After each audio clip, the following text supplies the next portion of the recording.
Hey all, welcome back to the channel. Today I'm going to show you how to remove and replace the front signal or turn light bulb on this 2010 Toyota Tundra. The front signal bulb connector is right here. Don't really have to disconnect it. You can just turn it. So looking at it from the back, you would turn it counterclockwise. If you're looking at it from the front, you would turn it clockwise. So turn it until it stops, and then just wiggle it out of there. Now note, there is one larger tab here and three smaller ones. So when you're reinstalling it, you'll need to line up the cutouts to the tabs the same way that it came out.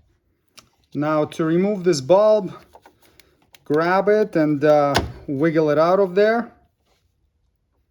To reinstall, it doesn't matter which way it goes, either way is fine. And just make sure you press it in all the way, because if you get it in like this, it's not going to contact. It needs to actually click in there like that, all the way in.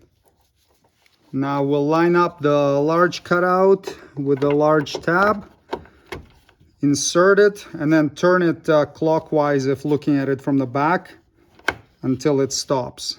So that was the driver's side, nice and easy. Passenger side's done the same way. There's just a little bit less room because you have this wash fluid tank in the way, but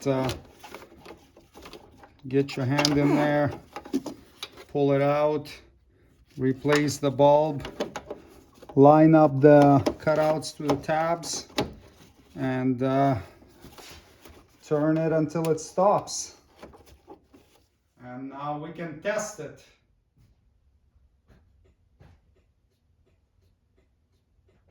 And there you go. Front signal light bulb replacement is completed.